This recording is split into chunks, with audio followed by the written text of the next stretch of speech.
Oke, selamat Oke, malam Aki, para sarjana dan calon sarjana dan calon magister. Kita balik lagi di LS.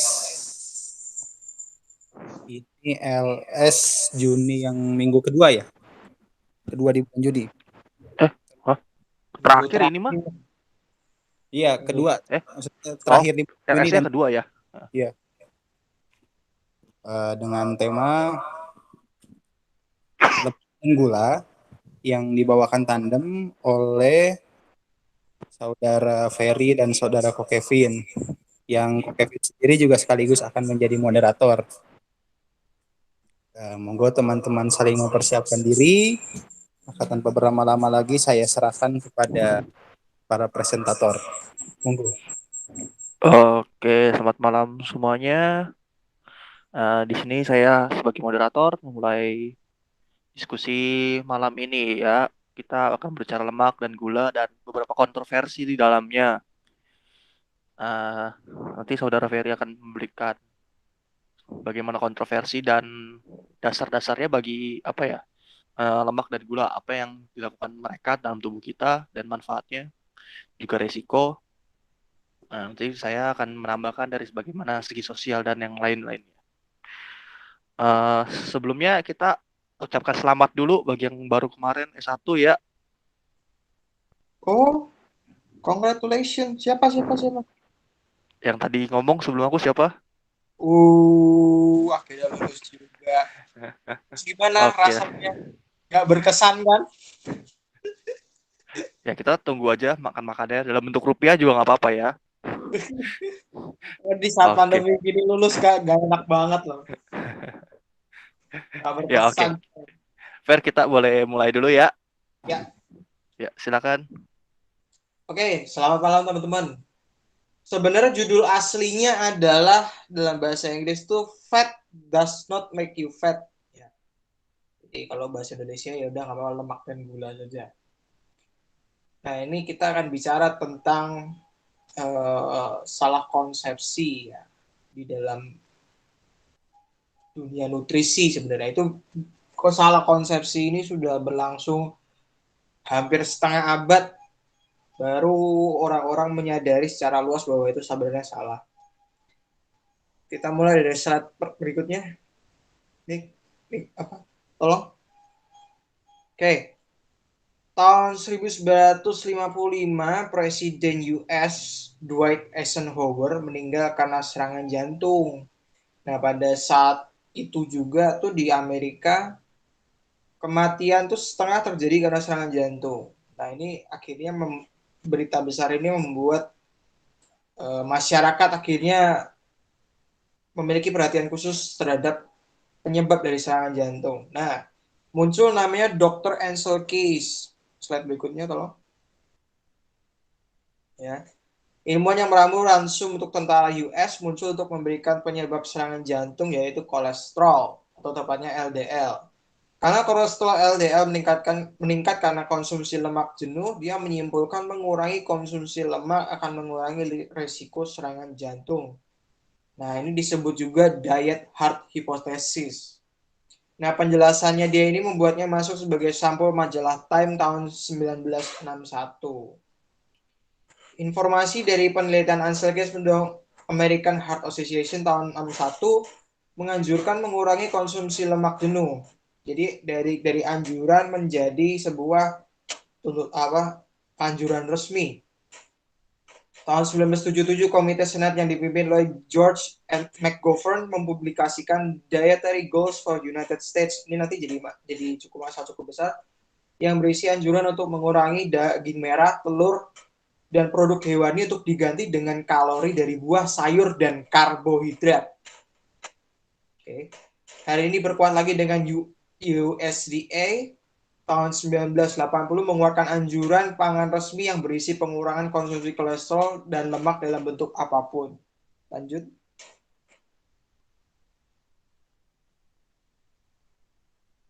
Nah, 7 negara menjadi sasaran utama pengambilan data Ansel Keys untuk konsumsi lemak dan peningkatan kolesterol.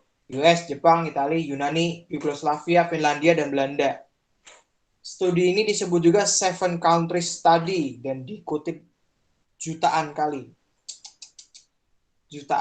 dikutip ratusan kali aja, dikutip jutaan. Terus Case memusatkan perhatian pada hubungan peningkatan kolesterol dengan kemungkinan serangan jantung. Hal ini menjadi tanda kutip bukti besar pada hipotesisnya. Masalahnya adalah dalam 3 dari 7 negara tempat yang mengambil data tidak ada perbedaan statistika signifikan. Artinya secara sains dia sebenarnya tidak dipercaya ya, karena ada namanya rancangan percobaan dan itu menjadi masalah kalau misalnya statistikalnya tidak berbeda secara signifikan. Misalnya ya, contoh kasusnya Finlandia Timur, jumlah serangan jantung di Finlandia Timur ada 5 kali dari Finlandia Barat. Akan tetapi konsumsi lemak dan kolesterol darah antara kedua lokasi tersebut tidak berbeda signifikan. Lanjut.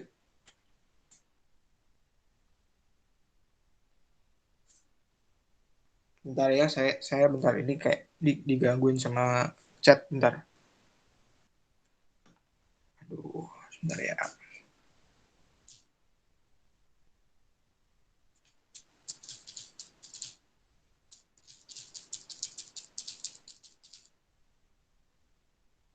Oke, lanjut. Orang yang salah satu, jadi gini, Seven Country Study ini sebenarnya ya namanya sebuah sesuatu yang booming ya, kayak selebriti ya. Ansel Keys ini menjadi bukan scientist tapi menjadi sebuah selebriti. Orang akan mencoba memperhatikan dia tuh sebenarnya hebat karena apa sih, gitu kan. Otomatis ada orang yang mencoba untuk menemukan benar nggak sih yang dia dikerjain. Nah, ada 2 orang. Pertama adalah Jacob Yerushalmi dan yang kedua John Yukin. Jacob Yerushalmi dari Amerika, John Yukin dari Inggris. Yang pertama Jacob Yerushalmi. Ya. Pada karyanya tahun 1957 sudah menekankan masalah keabsahan data dari Seven Country Study. Itu dia mengatakan bahwa pengolahan case bukan hanya bisa diterapkan untuk 7, melainkan 22 negara. Kenapa lo membatasi cuma 7 padahal bisa 22 negara? Dan setelah dianalisis ternyata hubungan antara serangan jantung dan konsumsi lemak tuh nggak ada. Jadi hilang. Misalnya serangan jantung di Meksiko 24 kali lebih besar dari Finlandia. Meskipun konsumsi lemak mereka hampir sama. Dan Case mengambil data dari Pulau Kreta atau Kreta di Yunani ketika mereka sedang memulihkan diri dari Perang Dunia Kedua. Jadi otomatis yang namanya orang baru pulih dari Perang Dunia Kedua pasti kemewahan hidup berkurang. Ya, konsumsi daging masih berkurang. Sayangnya ya kesimpulan Case terlanjur menjadi arus utama ilmuwan ya, mainstream. Terus dia berani menghina Yerushalmi di depan umum dengan mengatakan datanya cacat. Berikutnya John Yudkin, seorang ahli gizi terdepan di Inggris, sudah melakukan berbagai jenis penelitian gula ya. Sugar terdiri dari glukosa dan fruktosa ya. Dan pati glukosa kompleks terhadap beberapa jenis hewan. Jadi dia membedakan antara gula dan pati. Gula dan pati itu berbeda. Dia membuktikan gula meningkatkan trigliserida atau lemak darah yang menjadi faktor serangan jantung dan mengatakan lemak makanan dan lemak jenuh tidak seberbahaya yang dimengerti umum. Kesimpulan Yudkin menjadi tidak populer di muka umum dan justru mendapat kecapan keras dari Ansel Keys. Karena jika salah satu dari kedua hipotesis itu benar, yang satunya pasti salah. Nama Yudkin menjadi momok candaan bagi orang-orang yang oposisi terhadap Keys. Ya, lu kayak Yudkin gitu. Lu kayak Yudkin. Itu menjadi sebuah ejekan. Ya, lanjut. Nah, masalahnya sekarang itu kan berita yang beredar di umum ya, itu sejarah. Tapi bagaimana secara ilmunya, secara ilmu seperti apa dalam ketika saya coba membahas topik ini, saya mengatakan memang benar karena saya juga belajar tentang alur metabolisme dan saya tahu bahwa memang betul yang membuat kita cepat gemuk itu justru sebenarnya bukan lemak tapi gula ya. Lemak tidak membuat kita berlemak secara langsung.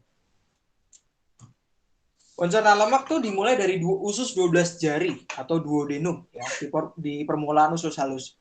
Karena lemak tidak larut dalam larutan polar, air itu larutan polar. Jadi lemak itu lebih sulit dicerna. Kantong empedu di hati, liver, merespon keberadaan lemak dengan mengeluarkan garam empedu atau bile salt yang berfungsi sebagai deterjen atau emulsifier agar gumpulan lemak terpecah menjadi tetes-tetes lemak atau trigliserida. Ya, trigliserida itu terdiri dari 1 gliserol dan 3 asam lemak. Setiap molekul tetesan lemak atau gliserida akan dicerna oleh enzim lipase menjadi beberapa asam lemak dan 1 molekul monogliserida agar bisa masuk melewati dinding sel epitel usus halus. Asam lemak dan monogliserida akan dibungkus dengan fosfolipid, yaitu fosfolipid itu materi yang sama seperti pembungkus sel, kulit luarnya sel, dibungkus dengan kolesterol dan protein untuk membentuk gumpalan namanya silomikron. Silomikron akan dikeluarkan ke usus halus lakteal, bagian dari sistem getah bening. Jadi tidak langsung ke pembuluh darah ya, dia melewati getah bening. Kemudian dioper ke darah di pembuluh darah balik jantung dan hati. Di lain pihak, pencernaan karbohidrat dimulai sejak makanan masuk ke mulut. Ya, kalau lemak tadi setelah lewat lambung baru dimulai. Kalau pencernaan karbohidrat dimulai sejak makanan masuk ke mulut. Karbohidrat jenis polisakarida, yaitu pati dan glikogen, akan dicerna enzim amilase di dalam liur untuk dipecah menjadi polisakarida yang lebih kecil dan disakarida jenis maltosa. Maltosa itu terdiri dari 2 molekul glukosa. Jadi karbohidrat itu panjang rantainya. Semakin pendek rantainya semakin manis. Jadi selulosa yang membentuk sayuran ya itu sama gulanya dengan gula untuk minuman, sama sebenarnya. Cuman dia rantainya panjang jadi sulit untuk dicerna. Nah, fungsinya amilase ini untuk memecah, terutama biasanya untuk pati ya. Jadi semakin lama kita mengemut pati, itu rasanya pasti akan semakin manis. Cuma manisnya nggak setajam seperti gula, karena gula itu ada fruktosa itulah yang rasanya paling manis. Ya. Pada lambung tidak terjadi pencernaan karbohidrat, hanya lanjutan dari mulut. Ya.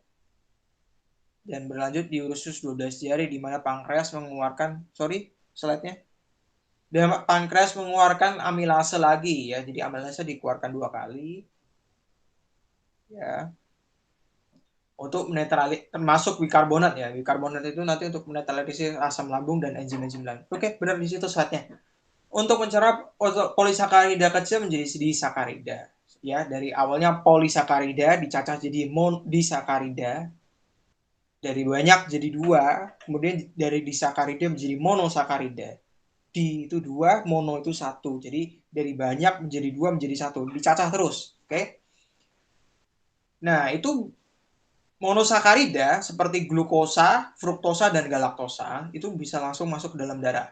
Perbedaan utama penyerapan fruktosa dan glukosa di usus adalah fruktosa menggunakan sistem difusi atau transfer pasif. Ya. Jadi gini, yang paling kejam itu sebenarnya bukan cuma nasi ya, tapi benar-benar fruktosa. Ya. Fruktosa dan glukosa itu kalau bergabung jadi satu namanya sukrosa. Sukrosa itu gula dapur. Ya. 50%. Fruktosa itu yang rasanya paling manis. Ya, glukosa sebenarnya nggak terlalu manis-manis amat sebenarnya.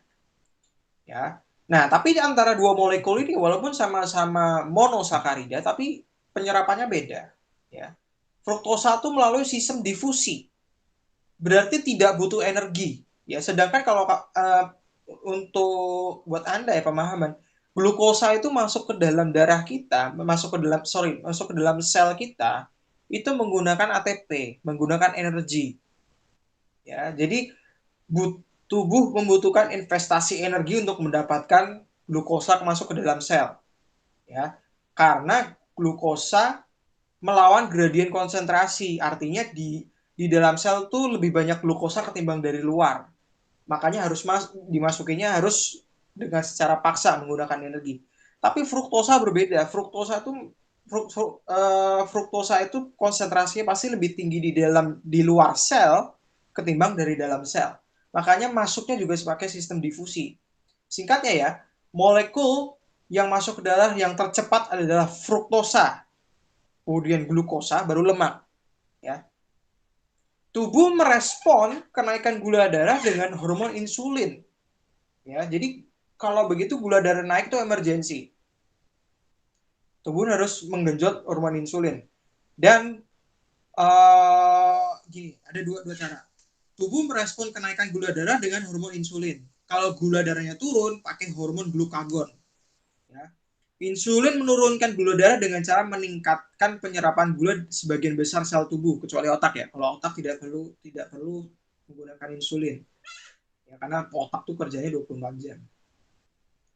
Akan tetapi insulin juga memiliki tugas lain untuk pembentukan dan penyimpanan glikogen pada hati, protein, dan lemak. Ya. Jadi otomatis kalau ada insulin, semakin besar insulinnya, kita pasti akan semakin gemuk. Ya, sehingga semakin tinggi dan semakin sering gula darah dalam kondisi tinggi, semakin banyak lemak yang terbentuk di dalam tubuh. Ya. Oke, lanjut. Slide-nya tolong. Ya. Oke. Implikasi. Oke. Nah, gula tuh memiliki banyak definisi yang harus dibedakan. Pertama, pati atau starch. Tersusun dari karbohidrat yang kompleks yang ketika dikonsumsi akan sepenuhnya menjadi glukosa. Ya. Yang kedua, gula rafinasi atau raffinated sugar. Terdiri dari sukrosa. Sukrosa itu 50% glukosa dan 50% fruktosa. Fruktosa itu lebih manis dari glukosa, jauh. Ya. Glukosa diproses seluruh sel tubuh, sedangkan fruktosa sebagian besar di hati, di liver. Maka gula rafinasi dan high fructose corn syrup, sirup jagung tinggi fruktosa yang dipakai untuk Coca-Cola, dipakai Amerika lebih tepatnya, karena jagung di Amerika itu sangat murah. Ya. Jadi justru lebih murah menggunakan jagung ketimbangkan menggunakan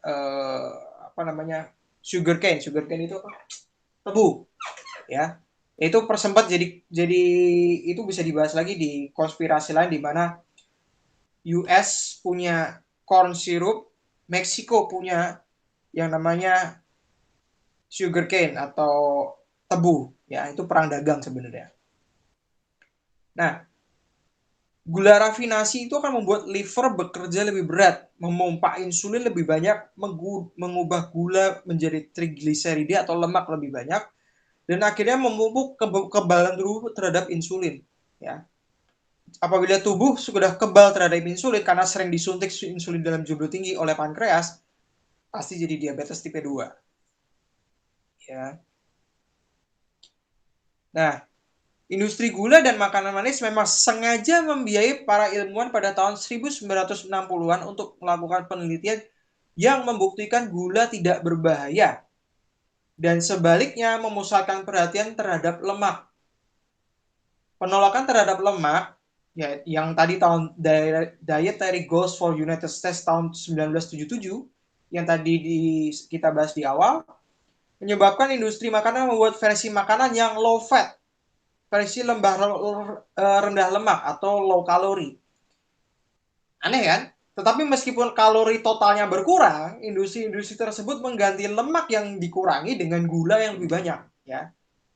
Hal ini terjadi pada jenis makanan berikut: produk hewani, produk roti, daging ikan unggas, dan minyak lemak saus salad. Ya. Dr. Walter Willard pada tahun 1996 mempublikasikan temuannya. Apabila subjeknya mengganti makanan tinggi lemak jenuh dengan karbohidrat, risiko serangan jantungnya tidak berubah. Ya, jadi makanan rendah lemak itu rendah gula good, rendah lemak bad. Oke? Karena apa? Semakin makanan rendah lemak, rasanya semakin kurang enak. Implikasinya orang nambahin gula, orang nambahin garam. Itu berbahayanya justru. Dampak dari anjuran tahun 1980 tersebut terlihat jelas pada dekade ini ya. Slide boleh lanjut ya. Dari tahun 1980 ke tahun 2012, ya ini penelitian kemarin, orang Amerika Serikat mengalami peningkatan diabetes tipe 2 sebesar 166%. Ya, peningkatannya 166%. 1 dari 10 orang Amerika mengalami diabetes. Masih banyak pula yang pradiabetik.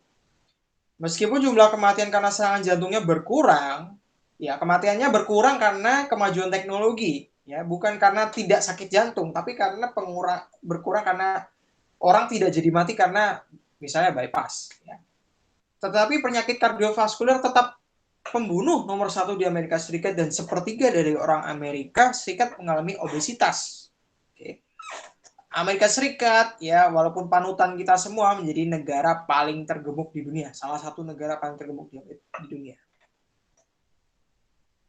Lanjut slide berikutnya.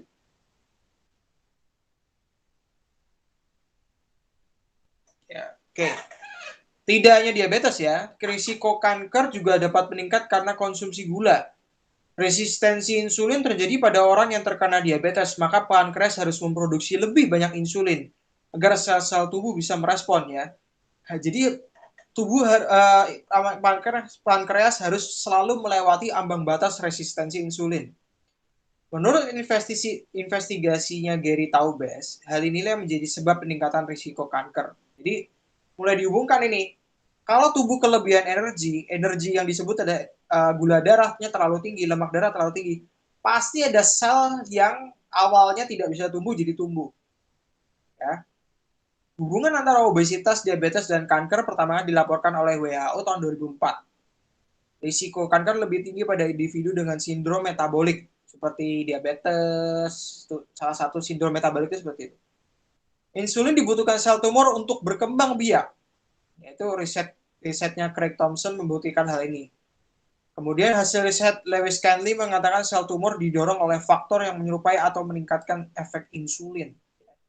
Insulin itu berbahaya karena kalau terlalu banyak akhirnya membuat sel kanker menjadi aktif. Sehingga salah satu cara untuk mencegah dan menanggulangi kanker adalah mengurangi produksi insulin, yang berarti penurunan konsumsi gula. Oke, gula satu lagi slide-nya, sorry. Ya, pati karbohidrat kompleks ya. Fruktosa lebih manis dari glukosa itu dilihat itu. Ya, gula. Lanjut.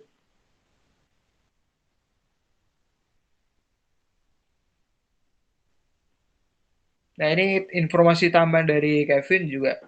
Kalau belum makan nasi, belum makan. Ya. Kayak minuman manis. Tapi sebenarnya paling parah tuh nasi plus bakmi sih. Paling parah. Itu pasti bikin orang gemuk. Sepupu gue cepet banget gemuk karena dia tiap malam makan nasi plus bakmi. Oke. Kurang lebih seperti itu penjelasan dari saya. Jadi ini sebenarnya dari awalnya dari miss science ya.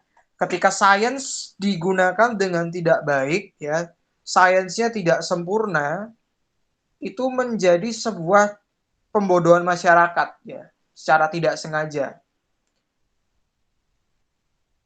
Karena orang kalau orang mengatakan lemak bikin badan lu berlemak itu wajar. Karena menurut orang adalah lemak tubuh itu sama dengan lemak yang kita makan. Padahal sebenarnya berbeda. Ya, nggak mungkin kita makan lemak terus tubuh jadi lemak. Otomatis harus dicerna dulu, baru menjadi lemak tubuh. Nah, ternyata faktor yang membuat orang berlemak bukan lemak itu sendiri, bukan lemak yang dimakan, tapi lebih karena gula yang dimakan. Jadinya, kalau kita bilang makan itu seimbang. Ya, makan itu nggak boleh terlalu condong satu pihak. Lu makan sayur iya, makan protein hewani iya, protein nabati iya, makan pati iya, gitu loh. Semua dimakan secara seimbang. Dan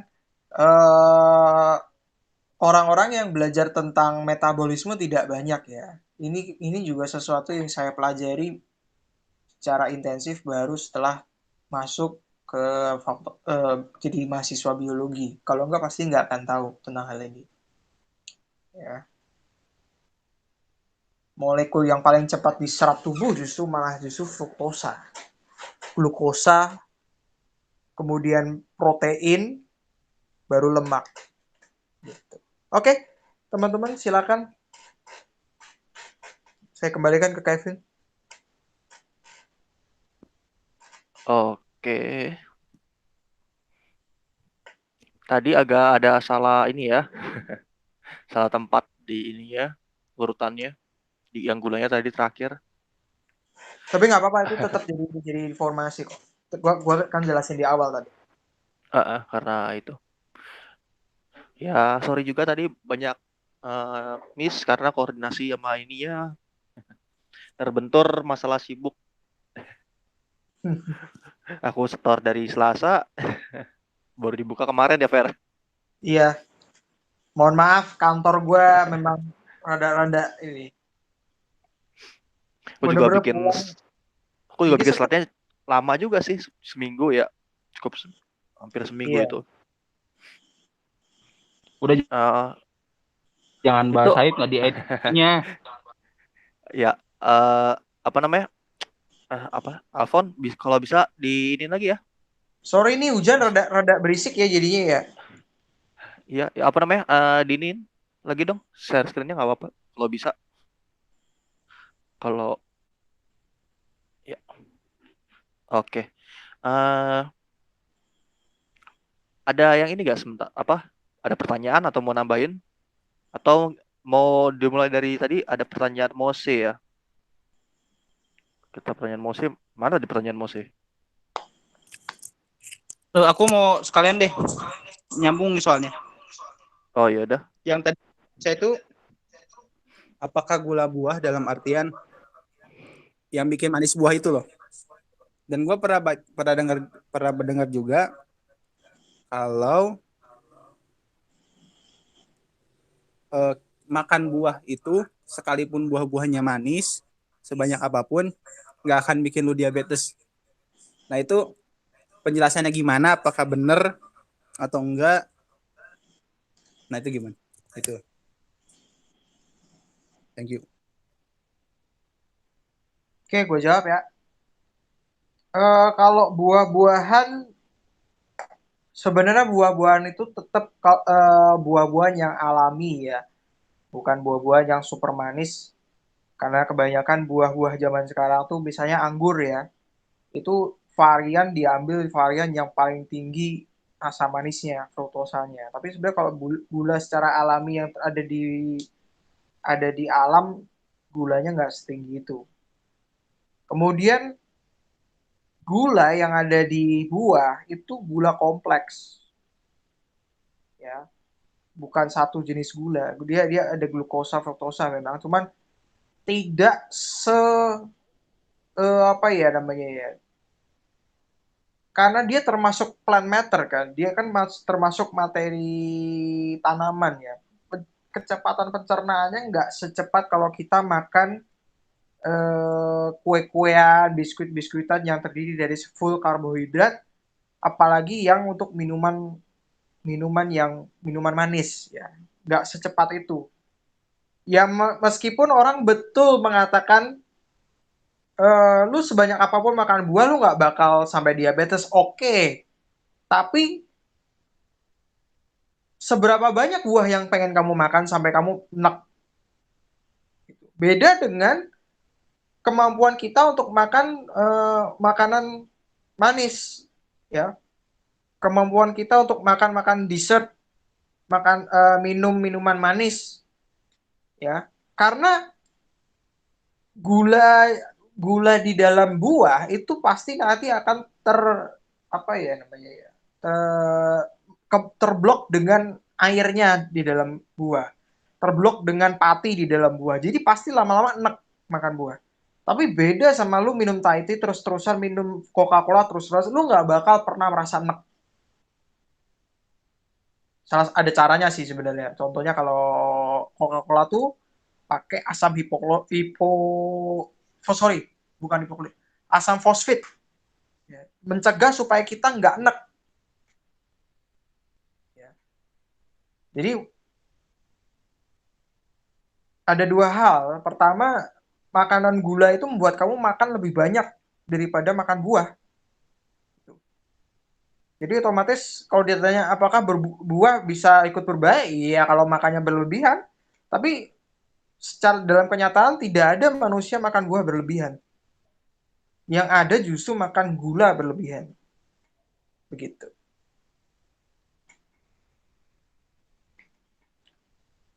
Sekian.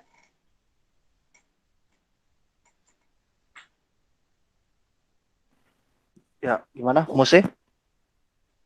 Berarti yang pernyataan iya buah bisa bikin diabetes, tapi manusianya sendiri bisa ngerem makan buahnya itu ya. Iya. Cuma kalau gula No. Gula enggak. Kalau kita nurut terus, seharian itu perlu kita bisa makan tanpa henti. nah ini nih Ah, yang gue pernah baca juga yang bikin kita karena proses evolusi itu kalau setiap kita makan buah selalu ada dopamin yang dipompa ke kita gitu. Yang akhirnya bikin kita kecanduan dan lain sebagainya. Nah Ya itu mungkin sebenarnya intinya kan fruktosa itu dinamakan fruktosa karena fruk itu artinya buah. Fruktosa itu gula buah, ya.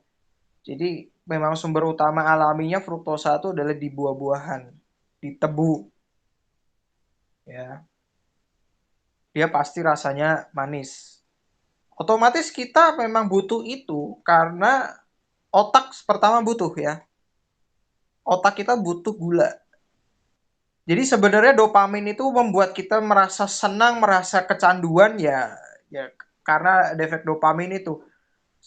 Gula yang dinamakan gula itu adalah narkoba yang legal sebenarnya. Ya. Sama seperti psikotropika lain ya. Bedanya psikotropika lain itu tidak pokoknya mengganggu sistem reward di dalam otak. Nah, kalau gula itu sebenarnya terjadi secara alami. Karena apa? Karena memang tubuh kita butuh gula.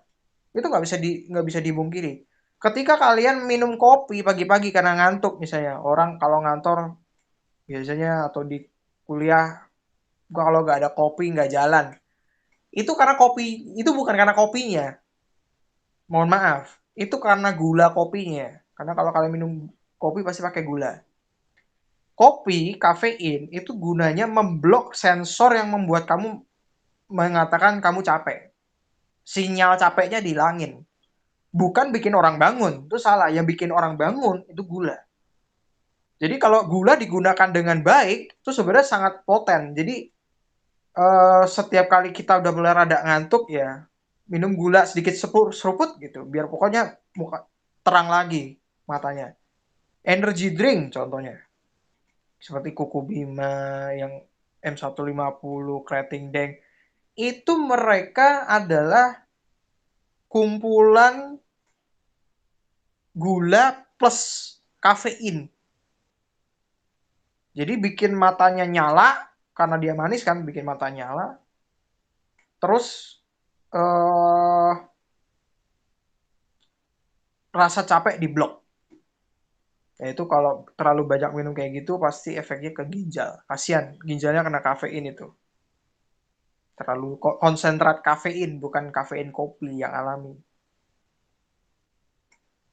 Jadi pertanyaan Mose tadi tentang gula ya memang dari awal memang fruktosa ditemukan di buah-buahan. Tapi di zaman ini yang dinamakan buah-buahan tuh mereka menggunakan varian yang tadi gue bilang GMO atau varian selektif yang memang secara khusus meningkatkan yieldnya mereka ya. Pisang Cavendish besar manis, semangka besar manis, montong besar manis ya. Terus habis itu banyak buah-buahan zaman sekarang yang rasanya tuh memang manis, betul-betul manis. Karena itu selektif. Tapi secara alami sebenarnya buah tuh nggak semanis itu. Kalau mengatakan secara evolusioner ya di alam dulu buah yang paling manis adalah buah yang kurang manis sebenarnya. Karena manusia saja memodifikasi menjadi yang manis tuh selalu lebih ditonjolkan. Gitu. Sekian. Oke, ini Mose-nya menghilang. Eh, jadi intinya untuk pertanyaan Mose itu sebenarnya bukan masalah gua nggak bisa bikin diabetes, tapi apa ya? Ada zat-zat yang ada di dalam buah yang bikin kita enek gitu ya, Fer. Yang Ya, bikin kita stop buat makan buah iya. Heeh. dibandingkan bukan nggak bisa. Bisa, Iya, tapi mungkin kita pasti perlu enak lah. muntah-muntah dulu ya. Saking enaknya Bayangin makan aja buah. lu mau makan melon sebiji. Nggak mungkin. Lu makan semangka sebiji. Nggak mungkin. Gila, semangka sebiji segede itu kamu makan sendiri, gila. Kan nggak enak. Ya kan?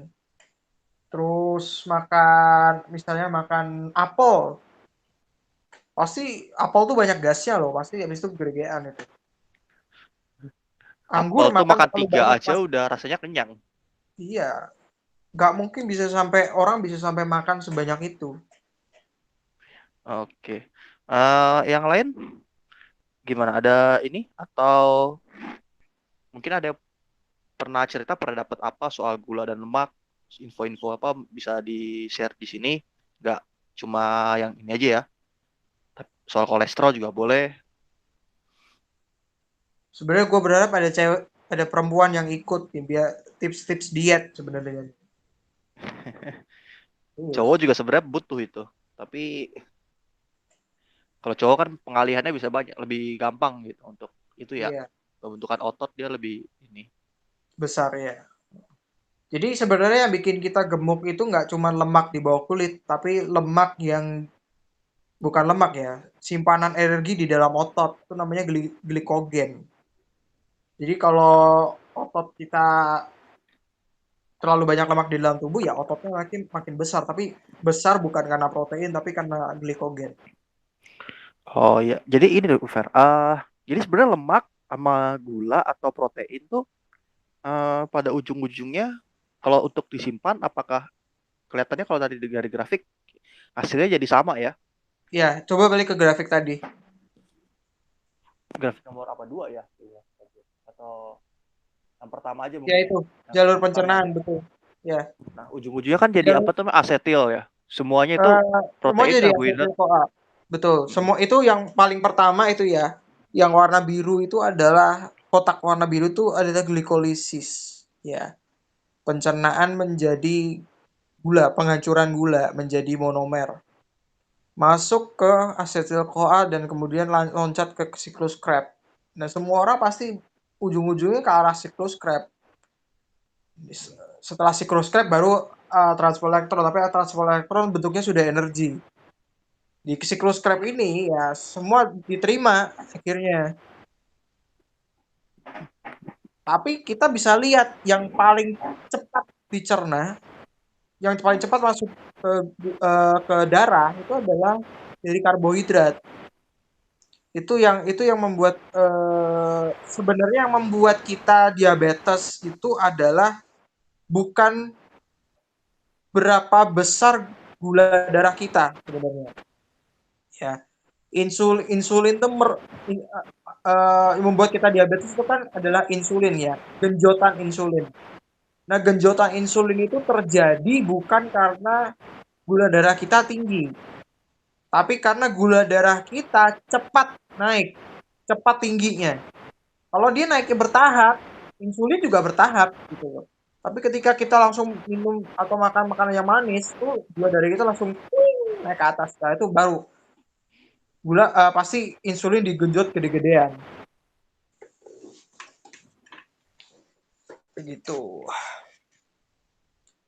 Nah, lemak itu kalau gula itu dicerna itu karbohidrat sama gula itu paling 2 sampai 3 jam habis itu sudah kebakar. Atau kalau nggak kebakar disimpan jadi lemak. Protein tuh sekitar kalau nggak salah mungkin 6 sampai 8 jam.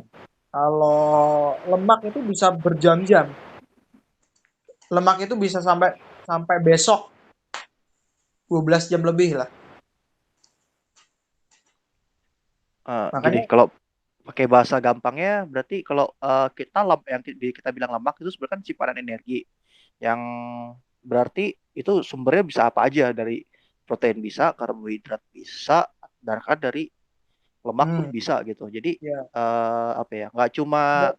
lemak aja kita kurangin, nggak cuma protein aja kita kurangin, nggak cuma gula aja kita kurangin, tapi kalau emang mau diet semuanya harus seimbang dikurangin gitu ya. Mm-mm.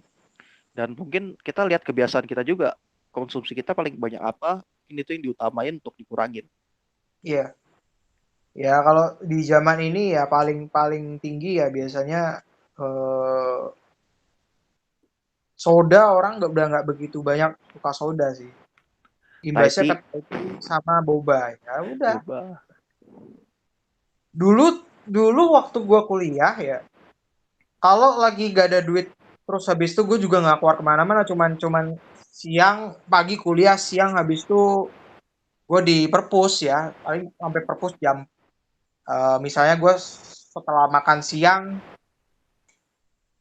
gue misalnya jam 2 ke perpus gitu kan, udah makan siang terus ke perpus, gue lapar tuh gue nggak makan, gue cuman minum gula doang, minum es teh manis, beli teh poci di depan apa perpustakaan, gue bawa ke kampus bentar, ke perpustakaan, gue taruh di locker. Nanti kalau gue aus, minum dari situ, biar mata gue bangun lagi. Nggak makan, bisa aja kok. Apalagi boba-boba tuh tinggi-tinggi energi. Jadi kalau udah makan boba, sebenarnya udah nggak perlu makan lagi, sebenarnya.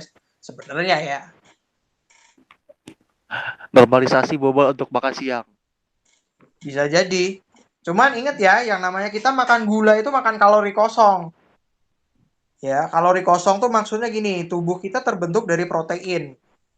Ya, kalau yang kita makan bukan protein, untuk mempertahankan berat badan kita, protein kan secara alami terdegradasi ya. Jadi otomatis massa tubuh kita pasti berkurang. Karena kita nggak dapat suplai tambahan protein, yang ada lemak, nah proteinnya diganti lemak, itu yang disebut kalori kosong. Jadi massa tubuh kita berkurang, ditambal dengan lemak. Rasio antara protein dan lemak di tubuh kita, condongnya ke lemak. Hmm. Oke, kalau yang lain gimana? Bagas dan Boleh Iqbal, nanya nggak? Boleh ya nanya. silakan. Mau nanya ke Ferry, apa namanya? Mungkin gue lihat dari fenomena aja ya. Boleh. Di fenomena di kalangan atlet, atlet olahraga yang makan pisang ya. Nah, tujuan dari makan pisang itu apa sih? Nah, apa sih yang kandungan dari pisang itu yang membuat mereka menjadikan pisang itu sebagai asupan ketika di tengah pertandingan, sebelum pertandingan ataupun di tengah pertandingan tiba-tiba mereka makan pisang. Kebetulan kan pemain tenis kan. Nah, pemain tenis itu rata-rata di tengah pertandingan mereka istirahat makan pisang kayak gitu. Nah, itu tujuannya apa sih? Pisang itu buah yang terkenal karena dua hal. Pertama memang dia gulanya bagus ya, makanan sumber energi ya kan. Pisang yang zaman sekarang juga rasanya manis, enak gitu. Dan kedua itu pisang tuh tinggi kalium, potasium yang nama kimianya K gitu doang. Nah itu potasium itu salah satu ion yang dibutuhkan tubuh untuk karena mereka berkeringat, mereka pun pasti membuang natrium dan kalium di dalam tubuh ya. Otomatis kalau mereka tetap pengen segar, mereka mengkonsumsi kalium di dalam tubuh, dimasukin ke dalam tubuh supaya kesetimbangan ion tetap terjaga. Karena biasanya kalau mereka sport drink itu sudah ada garamnya, natriumnya. Natrium itu kan garam dapur ya. Itu di sport drink ada. Tapi kalau kalium mereka dapatnya dari pisang. Selain itu pisang rasanya manis. Ya. Di saat kita lagi kerja berat, ya capek. Pisang itu yang paling dipakai adalah gulanya. Seperti saya bilang, gula itu ketika dipakai dengan baik itu menjadi booster. Jadi atlet yang capek makan pisang, gula darahnya naik lagi. Akhirnya mereka punya tenaga gitu. Begitu Iqbal. Tadi kan seperti energi apa namanya, energi drink yang itu sebenarnya gula sama kafein. Jadi bisa nggak sih kita ganti pisang Bukan. sama itu? Energy drink itu energy drink dengan sport drink beda ya. Kalau sport drink itu adalah minuman manis yang ditambahkan ion-ion. Karena ion yang itu hilang karena keringat. Ya. Kalau energy drink itu lebih baik daripada energy drink, mending makan buah sih sebenarnya. Kalau minuman energy drink itu nggak perlu kita sampai harus minum energy drink sebenarnya. Energy drink itu boleh diminum ketika emergency, ya. Misalnya lu pas di tengah malam lu butuh bangun ini, lu kejar target kan, tengah malam, karena dia efeknya kafein ya. Terus misalnya contohnya orang kayak gue nggak kuat minum kopi, ya otomatis gue minum energy drink sah-sah saja gitu loh. Jadi gue nggak kuat kafein daripada gue mules besok pagi, ya mending gue minum energy drink malam ini gue bisa bangun. Misalnya gue ngelewatin lagi pulang dari Jakarta ke Semarang gitu kan lewat jalan tol, ya supaya nggak ngantuk ya minum energy drink sah-sah saja gitu. Asal yang penting satu, sering buang air kecil karena kafeinnya tuh terlalu tinggi takutnya mengkristal di dalam kandung bedu sih, di dalam ginjal ya. Jadi setiap ada kesempatan turun kencing ya. Energy drink sah-sah saja asal kita tahu cara gunanya. Kalau enggak, wow kasihan ginjalnya. Oke, tadi Mose nanya apa? Kalau Pocari itu masuknya sport drink, kalau Creatine drink energy drink. Ya betul. Oke, terus kalau Bagas energy drink ada taurin sama kafeinnya yang berbeda dari sport drink. Ya itu benar. Taurin itu apa sih berarti? Taurin itu bentar ya, taurin itu apa nih di blok?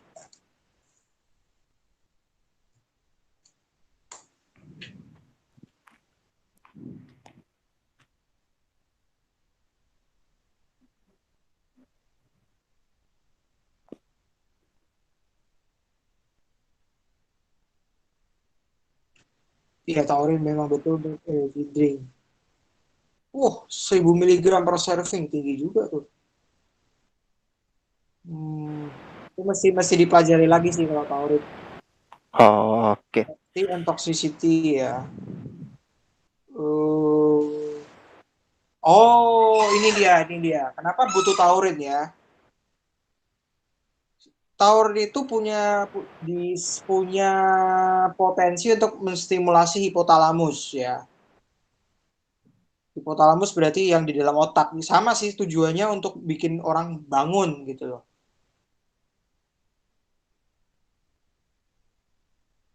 Berarti kayak gula juga atau gimana?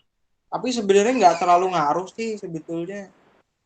Ya kalau membuat orang bangun itu intinya gulanya sebenarnya, bukan taurin. Dan apa namanya, kafein untuk memblok rasa capek. Taurin itu sebenarnya nggak terlalu inilah, nggak terlalu penting juga sih. Mungkin Taurin sebagai juga tidak ada efek samping yang terlalu tinggi, enggak sih, nggak ada juga. lebih ke kafein sama gulanya ya. Oke. Iqbal gimana sudah ini? Gue boleh nanya lagi nggak? Ya, oh ya boleh lanjut. Mungkin ada hubungan sama biologi molekuler ya. Bisa. Ini kan setahu gue ya, gue pernah nonton itu. Ini ya, yang menjadi gue pernah nonton itu, kenapa sih saya lagi-lagi vaksin lagi. Kenapa sih HIV itu susah banget ditemukan vaksinnya itu? Karena pertama itu adalah komposisi gula di reseptornya virus. Nah, komposisi gula di reseptor virus yang susah untuk dipecah gitu loh. Itu gimana? Kalau Menurut kita lo? berbicara tentang penyakit ya dan virus ya, intinya sebenarnya bagaimana cara tubuh bisa merespon mengetahui bahwa virus ini adalah ancaman. Ya. Ya, kalau sampai seperti itu sebenarnya intinya adalah bagaimana cara sistem imun tubuh mengetahui bahwa gula ini adalah bagian dari tubuhnya virus gitu loh. Sederhananya seperti itu. Kalau misalnya gulanya sulit dipecah, bukan dipecah kali, maksudnya sulit untuk dideteksi. Sulit bagi sistem imun untuk menempel ke struktur gula pada virus. Mungkin itu. Tapi memang sulit karena HIV/AIDS itu bukan virus yang tiba-tiba datang dan menyerang ya. Dia virus yang datangnya sekarang, efeknya 5 sampai 10 tahun kemudian. Dia menyusup ke dalam sistem imun lama ya. Ya di mana-mana yang sabarlah yang berhasil sebenarnya.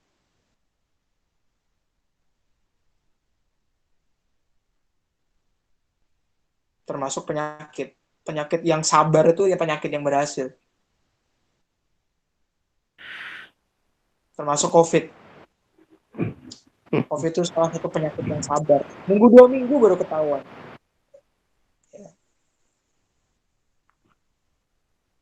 Oke. Mungkin nanti kalau soal virus kita siapin topik sendiri kali Fer ya. Ya, boleh. Kayaknya vaksin ini kan viral juga, mungkin kita bisa ini. Gua akan bicara virus secara umum ya. Virus secara umum. Nah, nanti kita sediain topik lagi kalau emang kita diberikan kesempatan sama Mose. Ya. Nah, ini tadi ada komentar juga dari Bagas apa? Yang bikin apa cut kencingnya kalau minum energy drink. Itu Sorry, di chat dia.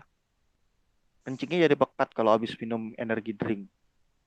iya sih, memang iya. Karena ya energy drink itu minuman super tinggi energi intinya. Dan banyak zat-zat lain yang ditambahkan untuk membuat dia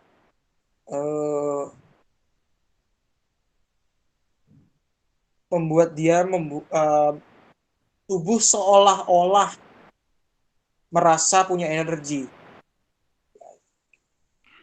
Kalau kencingnya pekat itu ya memang iya, karena biasanya orang yang minum energy drink itu adalah orang yang kerja berat dan jarang ke WC. Contohnya kayak kalau yang dulu pernah kasus di perusahaan saya adalah dulu ya, jadi kata orang nih ceritanya, itu driver forklift. Dia minum apa namanya energy drink pas jam istirahat. Lalu dia kencing lagi itu mungkin jam 4. Ya kan? Jam 12 sampai jam 1. Ya kerja kan 8 jam. Jam 8, 12, 1, 4 kan. Jam 1 sampai jam 4 ini yang dia 3 jam tidak kencing. Ya otomatis akan ada akumulasi yang cukup tinggi di kencing dia. Ditambah dia pasti berkeringat. Ya. Kencing itu pasti pekat. Bukan karena energy drink itu sendiri, tapi dari pola hidup orang yang meminum energy drink. Yaitu efeknya ke ginjal nanti. Oh, kalau dari soal gula dan tadi apa ya sama apa gula sama lemak, ada gak sih pengaruhnya ke apa ya? Kalau kita kan lihat tuh Soal kalau kencing kan makin pekat katanya makin butuh minum ya, berarti mungkin lebih melarutkan zat-zat dalam tubuh kita. Ada pengaruhnya gak sih dari apa gula atau dari lemak sendiri untuk hal ini? Eh, Kalau nggak diabetes ya seharusnya tidak ada masalah dengan kencing. Ya namanya diabetes itu kan kencing manis istilahnya. Ya jadi kalau makin pekat karena diabetes ya mungkin aja kalau kita udah diabetes. Tapi orang kalau udah diabetes nggak mungkin minum energy drink. Kalau ketahuan maksud saya. Kalau udah tahu dia diabetes nggak mungkin minum energy drink. Berarti kalau dari gula sama lemaknya sendiri nggak terlalu berpengaruh banyak ya sama ininya urinnya. Oh nggak terlalu berpengaruh banyak.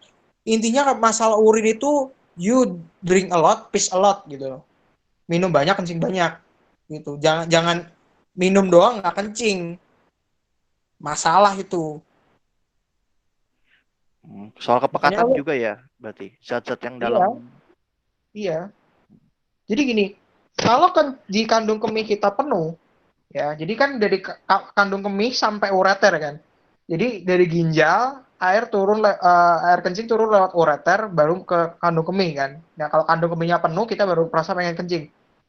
Nah, kalau ureternya penuh terus kita nggak kencing-kencing karena kita ngerasa ntar aja kencingnya ntar aja kencingnya lama-lama kita ignore gitu ya. Kita tidak peduli dengan rasa di dalam kandung kemih, ya otomatis air kencingnya tuh penuh sampai selangnya ureter kembali ke ginjal. Jadi dari ginjal airnya tuh nggak bisa ngepus lagi ke bawah. Nah kalau airnya berhenti di ginjal, kristal bisa terbentuk di situ. Kristal itu nanti awal jadi terbentuknya batu ginjal. Ya, so never hold your peace. Jangan pernah nahan kencing. Kalau bisa kencing terus.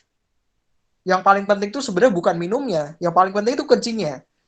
Tapi supaya lu bisa kencing, lu harus minum gitu loh.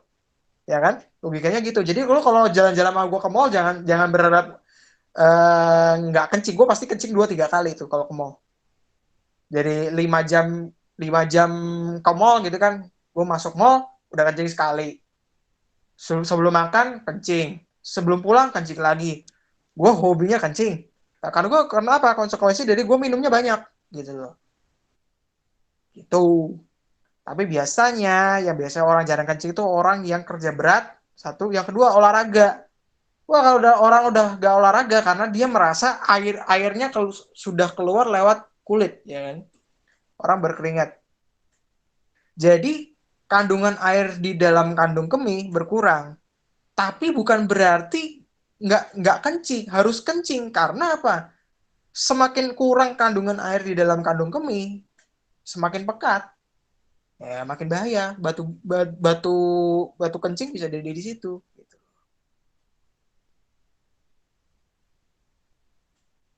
Oh, Tuh. oke, Aduh gue berarti pengen banget tadi. oke, berarti intinya kalau untuk sama apa kencing ini dari gula sama ini sendiri hubungannya nggak terlalu banyak ya. Gak tahu. Hubungan apa namanya? Mungkin nggak secara langsung berpengaruh, tapi lebih ke zat-zat yang lain ya. Mungkin lebih ke Tuh. mineral ya. Iya mineral. No. Biasanya nitrogen sih. Nitrogen dan kalsium itu yang membuat orang kristal cepat ada tuh adalah nitrogen dan kalsium. Terutama yang artificial. Oke. Oh, Ada yang gimana, satu Fer? info lagi nih, satu info lagi ya. Yang harusnya kalian tanya ya harusnya ya. Itu adalah perbedaan antara gula kristal dengan raffinated sugar. Ya, gua kasih tahu bedanya. Raffinated sugar itu adalah gula-gula yang sering kita jumpai di pabrik, gula halus. Ya. Raffinated sugar bedanya dengan gula kristal yang kita di dapur itu adalah kalau gula kristal ya kristal. Kristal itu berarti dia berikatan dengan air. Jadi gula terus dia ada misalnya gumpalan 2 atau 3 molekul H2O di tiap molekul gulanya. Nah, sehingga gula kristal itu dalam gram yang sama dengan raffinated sugar, rasanya tidak semanis raffinated sugar. Karena raffinated sugar itu 100% gula. Raffinated sugar itu berbahaya karena apa? Karena dia 100% gula, tidak ada kristal airnya. Otomatis ketika kamu memberikan itu ke minuman, gula darahmu akan lebih cepat naik tinggi ketimbang pakai gula dapur, gula kristal. Ya. Jadi bagaimanapun gula kristal tetap lebih aman. Karena kandungan dalam gram yang sama kandungan gulanya tidak setinggi raffinated sugar.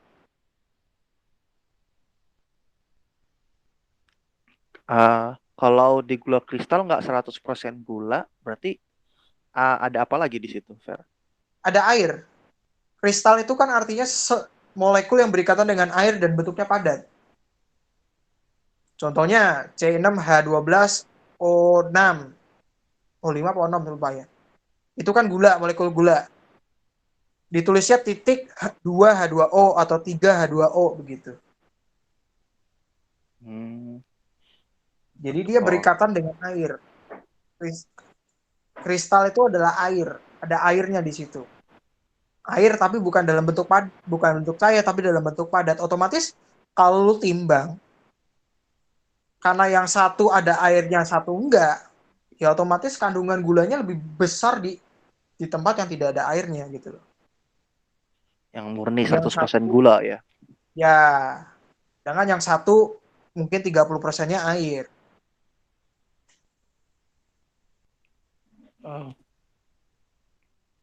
Kalau tadi apa namanya? Gula donat maksudnya apa ya? Raffinated sugar itu bukan gula donat, gula konsentrat. Bentuknya kayak tepung. Oke ya. Kalau nggak salah inget tuh gula rafinasi itu yang memang buat bahan dasar di pabrikan justru. Ya. Dan dicampurin gitu. Jadi mainannya tontonan bukan diprologin. Raffinated sugar ilegal untuk digunakan di luar industri. Ya, karena raffinated sugar itu harus diproses. Kalau tidak diproses, wah gula darahmu bisa naiknya tinggi banget itu. Hati-hati dengan raffinated sugar.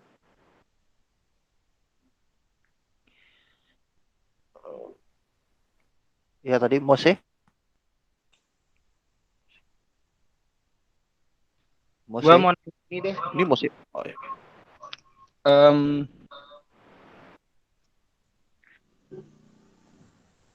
Pertama, gue pernah dengar ini mitos atau enggak ya? Katanya yang kebanyakan mengkonsumsi gula atau yang makannya dietnya itu kebanyakan gula itu punya kecenderungan pemarah atau emosinya gampang meledak. Itu benar atau enggak? Satu. Dua, sugar rush itu beneran saintifik atau cuman mitos, dan boleh nggak kita selalu mengandalkan sugar rush? Maksudnya tiap mau kerja berat ngecandu gula gitu, atau selama kerja berat selalu makan gula biar sugar rush terus gitu? Gimana? Kalau sugar rush ya, itu gue bisa mengatakan sugar rush itu harus digunakan seperti atlet. Kalau kalian nonton pertandingan bola, kalian kan sering lihat bahwa atlet itu minum di pinggir lapangan, habis itu kumur-kumur dibuang. Mereka nggak pernah minum, cuman masukin ke mulut doang, kumur-kumur terus dibuang. Itu namanya bukan sugar rush, tapi sugar rinse ya. Rinse itu kan artinya kumur-kumur. Itu gunanya apa? Supaya lidah kita merasa kita lagi makan gula, terus bangun. Tapi karena setelah itu gulanya kita buang, jadi cuman kita menipu diri sendiri sebenarnya sih, menipu tubuh kita sendiri. Dengan kita makan gula, habis itu di halfway terus dibuang, seolah-olah tubuh merasa dapat tambahan energi. Akhirnya mereka bangun lagi. Atlet tidak boleh minum atau mengkonsumsi gula di tengah-tengah lapangan sebenarnya, karena itu kan membuat mereka kram perut. Nggak boleh. Ya, jadi kalaupun kita mau menggunakan teknik sugar rush, kita cukup minum sedikit aja. Yang penting lidah kita merasa menerima gula, membuat otak kita merasa menerima gula gitu loh. Sedikit aja minumnya, gluk-gluk, selesai. Gluk-gluk gitu ya masalah nanti. Jadi gulanya yang banyak. Gue sering pakai teknik itu kok buat di kantor. Berarti kalau misalkan kayak kita lihat di apa sih, kayak misalkan pertandingan triathlon di negara-negara kayak Eropa atau Amerika gitu, di tengah jalan disediain kayak minuman cup kecil gitu tuh memang salah satunya begitu berarti ya. Ya, walaupun seharusnya jangan diminum. Disisip aja tapi jangan minum banyak-banyak. Soalnya overhydration juga nggak bagus gitu loh. Itu membuat tekanan darah jadi tinggi nanti. Terus untuk masalah Iya itu. orang emosi, kayaknya enggak sih. Enggak ada hubungannya. Kalau emosi itu karena tekanan darahnya tinggi karena dia gula darahnya tinggi kali. Jadi kalau gula darah naik tuh pasti tekanan darah pasti naik karena jumlah zat terlarut di dalam darah naik. Begitu. Tekanan pasti naik. Darahnya jadi lebih pekat. Mungkin itu kali. Berarti itu bukan salah gulanya ya, tapi lebih ke gula darahnya. Betul. Tekanan yang disebabkan dari gula darahnya tinggi. Ya, dan orang yang bisa emosi pas begitu kan orang-orang yang kebanyakan energi. Gue bilang kan namanya gula itu kan energi di dalam tubuh. Kalau gula darah kita tinggi berarti energi lagi tinggi-tingginya. Lu gangguin orang yang lagi tinggi energi ya gampang aja meledak orangnya. Ya kan? Oke. Maksudnya tadi soal permen karet, maksudnya gimana?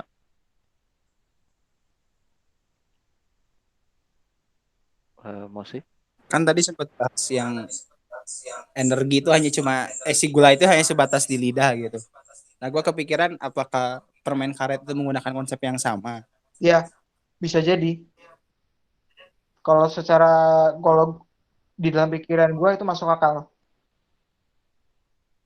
Boleh, supaya bangun.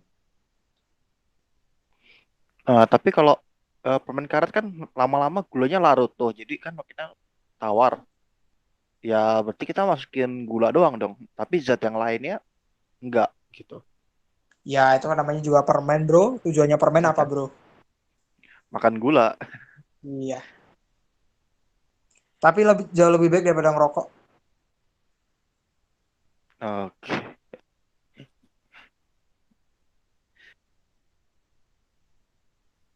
Oke, yang lain gimana? Kalau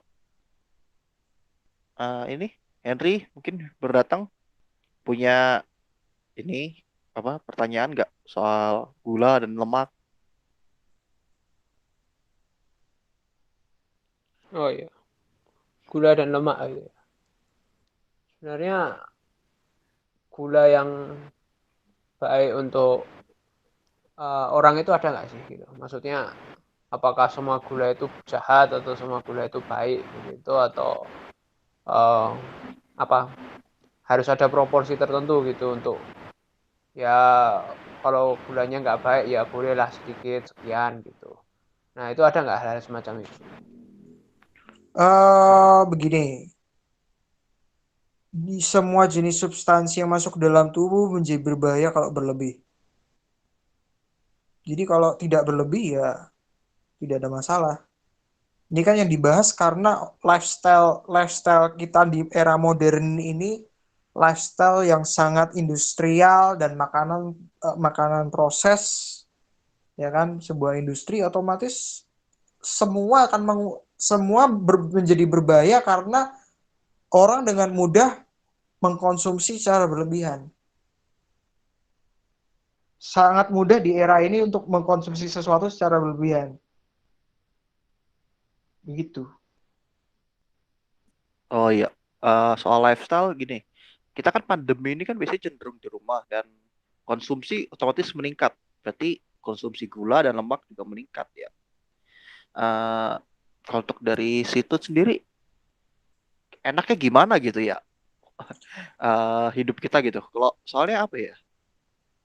Kadang-kadang kalau kita di rumah dalam waktu lama satu tempat itu kan kita butuh distraksi dan distraksi itu biasanya larinya ke makanan. Ya memang betul sih. Tapi kalau gue merasa justru kalau orang dalam pandemi gini kesempatan untuk diet sebenarnya. Dengan mengontrol makanan yang kita makan. Justru menurut gue, kalau gue ya, gue merasa lebih mudah mengontrol makanan waktu libur ketimbang waktu kerja. Kerja tuh gue nggak bisa ngontrol makan. Sulit. Waktu terbatas, pikiran terbatas. Ya, tapi kalau gue hari Sabtu Minggu kayak begini, gue bisa ngatur. Sebenarnya lebih enak. Waktu zaman mahasiswa dulu juga gue akhirnya bisa ngatur makan. Makanya berat badan gue turun pas setelah berapa ya, 2 apa 3 tahun gue jadi mahasiswa kan berat badan gue mulai turun. Sekarang aja berat badan gue di bawah 70. Dulu gue pertama kali masuk mahasiswa 85. Karena apa? Gue bisa ngatur intake gue. Gue merasa nggak perlu kayak gue waktu SMA makan sebanyak waktu gue SMA. Gitu. Di Salatiga gue bisa makan mengontrol gitu kan. Plus memang waktu itu gue mencoba hidup dalam keterbatasan duit, ya kan. Gue nggak mau terlalu banyak minta duit orang tua. Jatah gue sehari segitu, ya kan. Kalau lapar gue tidur, minum terus tidur gitu kan. Lama-lama sebetulnya kita bisa mengontrol. Asal kita bisa mengontrol intake kalori kita, ya kan, nggak ada masalah. Meskipun gue sekali makan waktu mahasiswa porsinya banyak, tapi tetap aja nggak secara total sehari itu nggak berlebihan gitu. Beda waktu gue di Jakarta, gue pagi makan, istirahat pertama makan, ya kan.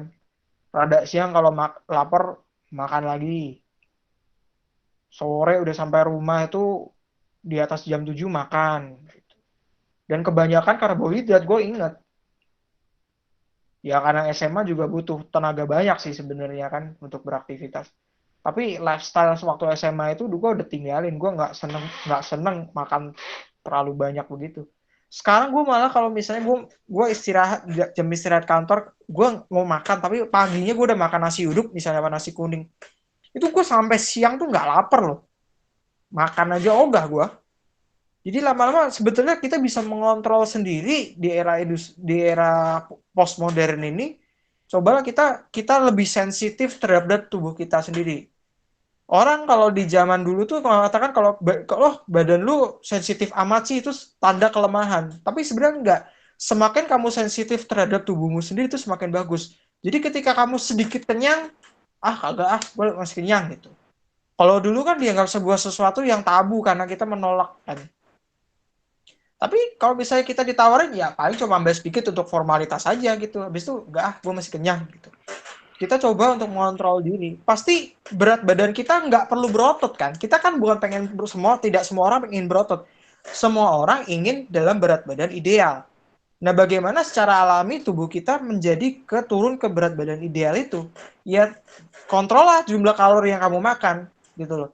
Dulu waktu gue mahasiswa, gue sering diejek, lu aneh ya Fer ya, kok itu aneh Fer, makan kok sing diakeh lauk bukan nasi nah, padahal tuh sesama orang biologi loh. Gue bilang, ya memang bukannya iya makan tuh harus lebih banyak protein sama sayur ketimbang lemaknya, ketimbang nasi gitu kan. Gue kalau makan di warteg, orang lain bisa makan di bawah 10.000, gue pasti 13.000, 15.000 karena gue ambil lauknya banyak plus sayur. Nasinya justru malah kadang-kadang gue setengah gitu. Atau triknya lebih gampangnya, lu makan nasi setengah, sayurnya lu banyakin. Sayurnya ini lu ganti jadi pengganti nasi. Jadi misalnya lu makan lauk dulu lauk sama nasi sepiring, sekarang lauk sama nasi setengah piring, sayurnya setengah piring. Wah, itu pasti berat badan lu jauh. Pasti jatuh berat badannya. Kalau soal jajan gimana Fer? Soalnya kalau di pandemi ini kalau aku ini ya biasanya jatuhnya malah bukan makannya malah berkurang gitu makan beratnya. Mungkin sehari bisa 2 kali gitu. Tapi jajannya banyak. Ya itu kontrol diri ya. Masalahnya di situ. Ya masalahnya di jajan itu bukan makan kan akhirnya. masalahnya ya itu apa ya, karena mungkin di rumah terus gitu ya kita, jadi rasa laparnya berkurang gitu. Tapi Ya minimal kalau bisa lu jajan minuman kan, minuman misalnya Thai tea. Ya lu jangan sekali minum langsung ngabisin. Minum sedikit taruh kulkas, minum sedikit taruh kulkas, minum sedikit taruh kulkas. Jadi nggak langsung habis gitu loh. Gula darah lu nggak langsung ngeroket gitu loh. Itu aja. Kan logiknya cuma coba buat nyenengin lidah doang kan. Kalau cuma nyenengin lidah doang mah seruput juga bisa. Nggak perlu sampai minum semuanya gitu loh. nah itu Kayak masalahnya. lu WFH, Kev. Lu WFH, Kev. Hah? Lu WFH. Ya nggak ini sih, kadang-kadang. Aduh enak ya. Sialan gue nggak pernah ada WFH tempat gue. Adik gue juga akhirnya nanti mau WFH nih kayaknya. Iya, masalahnya apa ya? Ya itu nyenengin lidah itu. Jadi tapi masalahnya kalau udah satu seruput, nah itu yang susah. Iya. Maunya lagi itu. Atau aja. Kalau yang lain gimana? Katanya tadi Mose gimana berat badannya? Naik 30 kilo waktu zaman Serius? kuliah. Itu karena lu makan nasi sama bakmi kali. Itu dia, gue punya ketergantungan sama karbohidrat sejak masuk kuliah. Ya Dan udah, lu badan gue lulus. kalau ada kebanyakan bingung sendiri badan gue. Minum susu aja pagi-pagi, udah mules seharian. Oh. Ini laktosa apa intoleran? Galaktosa kalau Iya. di susu tuh. Kalau Galaktosa. Mose makan makanannya minumannya Coca-Cola, kalau enggak alkohol. Enggak, itu udah dikurangin. Ini nih gue juga pertanyaan lebih ke industri tapi sih. Ya gimana? Ini kan banyak. Ini agak jauh sih.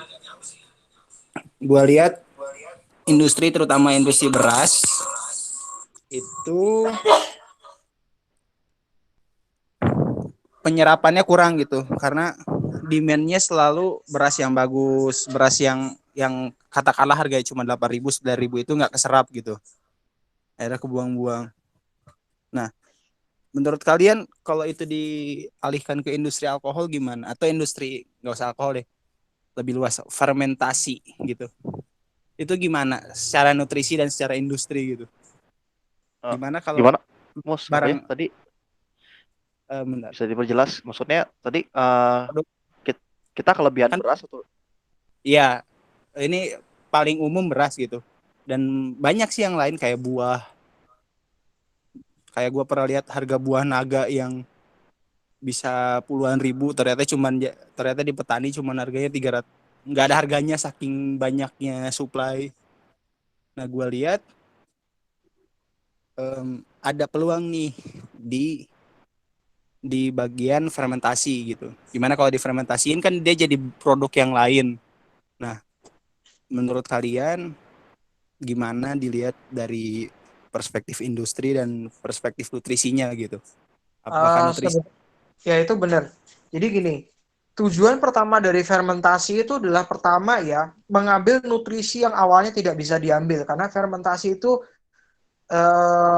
tindakan mikroorganisme untuk breakdown, untuk menghancurkan materi agar menjadi lebih sederhana, ya kan? Yang awalnya gula di contohnya kimchi ya. Kimchi itu kan pada dasarnya adalah fermentasi sayur, acar. Pada awalnya itu gula yang tidak bisa diproses tubuh. Yang dinamakan selulosa itu tidak bisa diproses tubuh. Ketika bakteri menghancurkan selulosanya, di gulanya makin pendek, dia jadi bisa dicerna gitu loh sama tubuh kita. Cita rasanya bertambah karena dia sudah di breakdown sama mikroorganisme. Yang kedua, karena ada aktivitas mikroorganisme itu membuat asam, membuat kondisi yang tidak ideal untuk mikroorganisme lain. Fermentasi tujuan keduanya selain cita rasa adalah membuat agar sebagai preservatif, yaitu pengawetan makanan. Sebenarnya topik yang mau dibawa sama Mose ini adalah, lu coba deh Mose, coba lu bikin presentasi juga, mungkin suatu saat bisa jadi topik tentang food waste, ya. untuk dunia ini banyak banget yang membuang-buang makanan. Ya. Di Amerika tuh banyak banget. Kenapa? Untuk mempertahankan harga supaya sayuran tetap tinggi. Itu kadang-kadang mereka membuang-buang makanan. Di tempat lain orang masih kelaparan dan di sini kita bisa buang-buang makanan gitu. Mereka di sana tuh kapitalis yang sebelah sono itu memang rada-rada udah sinting. Mereka nggak tahu apa di sini masih banyak orang kekurangan makanan. Seharusnya masih bisa diolah. Nah, fermentasi itu adalah salah satu bentuknya. Atau selain fermentasi, kalau fermentasi masalahnya mengubah cita rasa dari makanan itu sendiri. Bisa jadi dari beras itu dijadikan kayak super bubur. Jadi berasnya dimasak, ya dijadikan bubur, terus dikeringkan. Jadi bubuk pati, bubuk nasi gitu loh. Powder rice yang nanti bisa di packaging, ya kan? Terus dikirim ke luar negeri mungkin untuk daerah yang kekurangan makanan bisa itu. Atau buah-buahan juga bisa begitu. Jadi di Freeze dry zaman dulu sebenarnya. di dry Freeze ya, dry. bukan freeze dry, dijadikan bubuk buah. Jadi konten airnya dihilangkan, dipres, mereka jadi balok-balokan, balok buah tuh bisa. Terus habis itu mereka tinggal encerin ke air jadi minuman. Bisa sebenarnya. Kalau kamu bisa bikin industri gitu hebat banget. Itu Biasanya sama freeze dry seperti kan zaman kayak gitu, Fer. apanya? Biasanya freeze dry kan dia kan dikeringin, apa namanya? Pertama dibekuin sistemnya, dia dibekuin terus otomatis kan kadar airnya hilang. Nah, habis itu di dry, maksudnya di vakum habis itu. Oh, Nah, ya bisa setelah juga itu sih. biasanya sih mereka udah kan kering tanpa ada beku, tanpa ada air, habis itu dihancurin, itu otomatis jadi bubuk sendiri. Iya, bisa jadi. Itu bisa juga. Jadi maksudmu tanpa perlakuan panas kan, supaya buahnya tetap fresh gitu. Bisa. Itu bisa juga. Jadi buah-buahannya mungkin di blender dulu semua sampai kalis rata, terus freeze dry, jadikan bubuk. Bisa. Enggak, biasanya sih utuh, buah utuh, potongnya potong kecil gitu. Terus freeze Kalau dry. dipotong Habis kecil itu bisa. tinggal Tapi cuma dihancurin. masih. Jadi bijinya apa udah nggak ada, tinggal hancur aja. Udah freeze dry Iya, itu udah rapuh sekali. bisa. Ya, kekurangannya adalah butuh teknologi tinggi itu untuk freeze dry. Nah, saya kira freeze dry udah rumahan loh kalau di Amerika, nggak tahu ya kalau di sini. Aku sering lihat itu video ininya. Ya kalau di Indonesia Bentuknya kayak ya. oven. Ya. Tapi memang gini, kalau yang dinamakan buah-buahan, ya di Eropa itu memang yang namanya Eropa itu kan tidak sepanjang tahun ada buah kan. Mereka hanya ada buah pada saat panen. Mereka bikin awetan, bikin manisan. Budaya Eropa tuh sebenarnya budaya manisan, bikin manisan, terutama manisan dari madu ya. Manisan madu, mereka bikin kayak semacam manisan dari madu tuh untuk berbagai macam buah. Stroberi kayak mungkin anggur kayak mereka campur dengan madu, disegel di dalam jar gitu, di dalam toples fermentasi. Jadinya enak banget. Tanpa mengurangi rasa manisnya. Tapi apa nggak masalah karena diawatin nama gula lagi malah ini jadi Enggak. apa? Itu kan preservatif sebenarnya. Orang nggak akan makan itu banyak-banyak kok, pasti nggak kuat. Lebih enak ya. Enak. Balik lagi. Jadi memang betul memang buang-buang makanan itu memang bukan hal yang bagus sih sebenarnya. Ya kalau memang sebenarnya kalau gue ngomong sendiri tentang beras ya, semakin jelek berasnya itu semakin bagus. Sebenarnya untuk nutrisi itu beras yang jelek itu beras yang bagus. Karena beras yang tidak putih, tidak seluruhnya putih, jadi masih ada kayak gabah-gabahnya. Beras raskin itu loh. Itu sebenarnya tidak menaikkan gula darah dengan cepat. Itu bagusnya. Jadi dia membuat kita kenyang tapi gula darah kita nggak cepat naik. Plus gabahnya itu menjadi absorben untuk lemak-lemak. Jadi lemaknya makin lama lagi untuk dicerna. Terus melancarkan pencernaan. Jadi waktu gua waktu makan di Salatiga dituntun tuh kan nasinya kayaknya masaknya rada kurang bagus itu, Kev. Iya, iya. Nah, itu Ya, justru betul. yang bagus itu, yang bagus sebenarnya itu. Agak keras gitu. Jadi keras Rada tengah keras. gitu ya. Iya, itu yang bagus sebenarnya. Kalau di Itali al dente itu. Buset. Kan kayak gitu kan pastanya. Tengahnya masih Iya. keras gitu al dente. Cuman kalau pasta sudah nggak bisa dibuat diutak-atik lagi di nutrisinya karena dia sudah sudah proses sebenarnya, Udah jadi itu. udah jadi. Gitu. Udah jam 9 nih, Kev.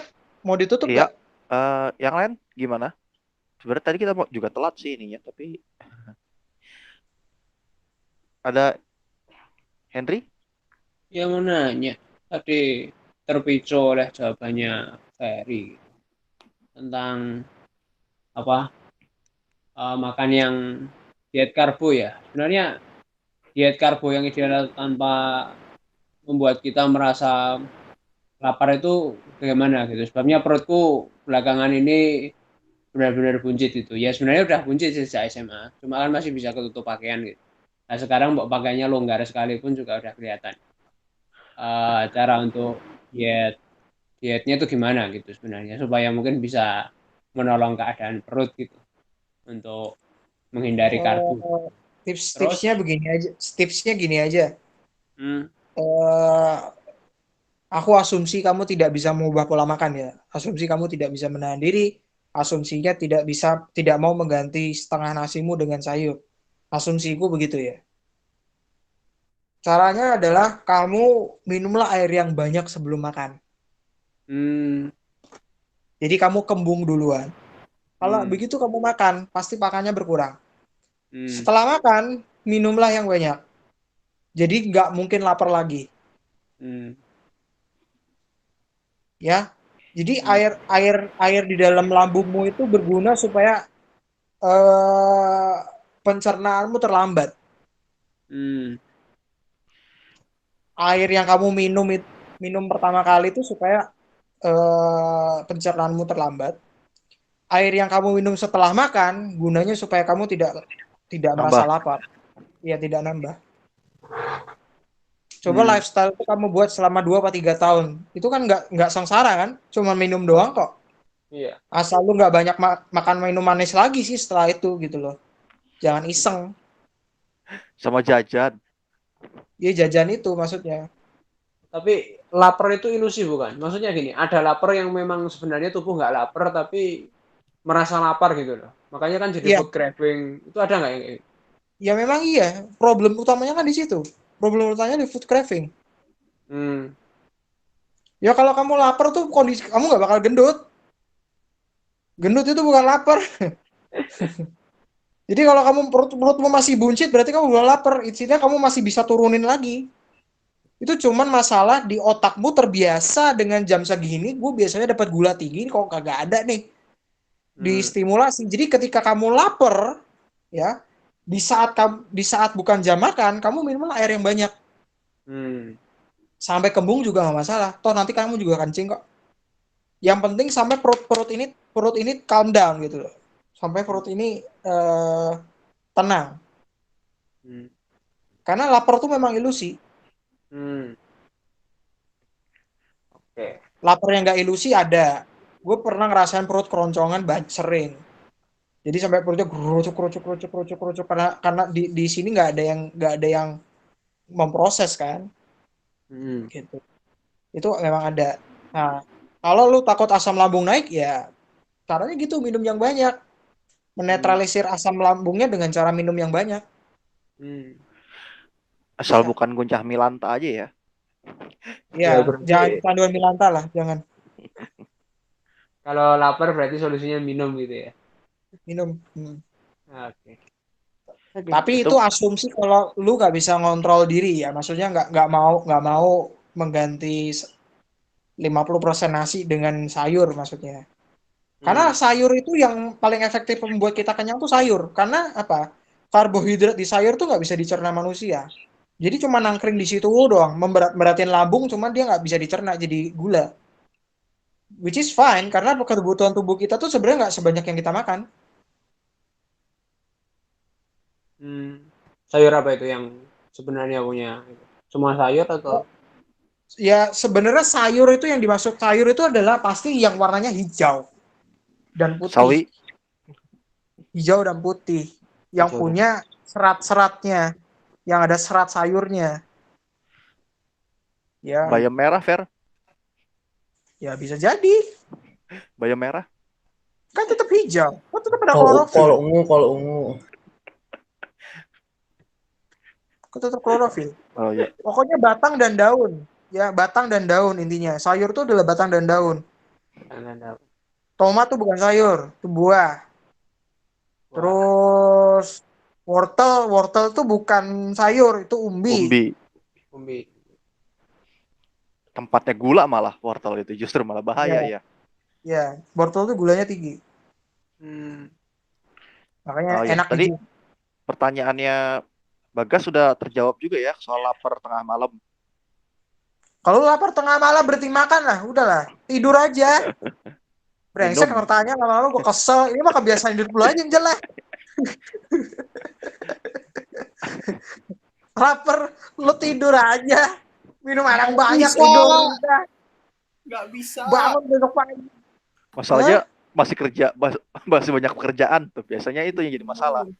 Oh, kalau gua nyaranin makan kalau misalnya lu tengah malam makanlah nasi goreng. Karena nasi goreng itu nasi mati. Dia mencerna gulanya udah susah banget dicerna nasi goreng itu. Kesegel Biasanya- sama lemak. Udah digoreng. Oh, karena minyaknya yang dipakai numis itu ya. Ya. Karena minyaknya udah menyelimuti nasinya, dia jadi susah dicerna. Tapi kok resikonya kalau lu sering-sering gitu ya kolesterol lu tinggi, namanya juga ini makan nasi goreng, sesuatu yang digoreng. Kalau ruwetan gimana itu? Apa? Nasi ruwet. Nah, nasi sama mie goreng itu loh. Mie gorengnya yang bikin cepat naik. Nasi sama mie goreng tahu kan, Fer, maksudnya? Ya tahu, mie Oh, gorengnya tidak yang bikin cepat naik. Magelangan. Nasinya tidak. Nah, iya, itu Magelangan. Iya. Mie itu paling cepat naik. Salah satu paling cepat karena dia karbohidrat hasil proses. Oh, iya, udah proses, udah tepung ya, Udah tepung. Berarti kue-kue pun sebenarnya ini ya, kurangin ya. Iya. Gini, kue-kue itu harusnya ya, kalau gue bilang ya, kue itu harusnya tinggi lemak. Pakai butter. Kue yang enak sekalian gitu loh. Karena kalau misalnya lu kurangin lemak di dalam pembuatan kue, rasanya kan kurang enak ya. Karena rasanya kurang enak, lu pasti nambahin gula. Ya sama aja bohong. Mending lu makan sesuatu yang enak sekalian, tapi jumlahnya dikit. Bener dong? Oh iya. Bener. Mending lu makan 1-2 potong, udah cukup. Karena lu apa? Kalau lemak tuh enak. Cuman lu makan lemak berkali-kali, pasti enak. Beda sama gula. Gula lu gak bakal enak. Makanya makan wagyu tuh sticknya cukup 1. Lebih dari itu nggak satu. kuat. Nggak kuat, pasti enak. Lemak semua itu wagyu itu. Karena lemak itu cernanya lama. Gitu. Makanya betul makan daging itu harus ada lemaknya. Biar seimbang gitu. Biar rasanya enak dan kalau lu puas, enak, pasti lu makannya nggak banyak. Gitu. Oke, gimana Hen? Sudah Jawab. cukup terpuaskan? Terpuaskan. Oke sih kalau aku. Oke, gimana? Yang lain masih ada yang mau diutarakan? Iqbal tadi kayaknya sempat mau ngomong. Atau tidak? Kalau ini? Alfon gimana? Sepi sekali tadi Alfon. Baru ngomong 2 kali. Kalian semua pada pengen turut berat badan kan? Dengerin kata-kata gue aja. Hahaha. Air terutama, air sama sayur. Banyakin minum air, banyakin makan sayur. Pasti berat badan turun. Banyakin daging, pasti turun. Oh iya, kalau misalnya gini Fer, bedanya buncit sama gemuk gimana? Itu maksudnya apa ya? Kadang-kadang ada orang yang kurus tapi buncit gitu. Deposit gini, laki-laki itu hormon hormon testosteronnya membuat, kalau perempuan kan estrogen membuat terkumpulnya di pinggul, ya kan, lemaknya di pinggul. Jadi yang gede tuh lemak di bawah kulit kalau perempuan. Kalau laki-laki rada apes, disimpannya di perut. Di perut itu lemaknya lemak visceral, lemak yang untuk melindungi organ dalam sebenarnya, bentuknya kayak jelly. Tapi kalau lemak visceralnya terlalu tinggi, itu sudah ada korelasi antara penyakit kardiovaskular, bukan penyakit kardiovaskular, penyakit dalam, penyakit organ dengan lemak visceral itu kalau naiknya barengan. Jadi semakin banyak lemak visceral di dalam perut, semakin tinggi kemungkinan sakitnya organ. Jadinya buncit itu sebenarnya deposit aja, karena kita sebagai laki-laki kalau ototnya tidak distimulasi, yang terkumpulnya di perut, dan terkumpulnya tuh sudah pasti karena gula. Gitu. Tapi kalau misalnya ini ada orang yang nggak pengen buncit tapi pengen gedein badan, kan soalnya ada aku sering lihat orang yang sebenarnya rada kurus kalau dilihat, kalau asalkan perutnya nggak buncit gitu. Tapi dia sebenarnya pengen lebih mendistribusikan gitu loh, lemaknya lebih merata. Ya bisa, yang digedein jangan lemak, dia lebih banyak makan protein. Oh, berarti Jangan dibandingkan makan lemak, gula. gula, protein ya.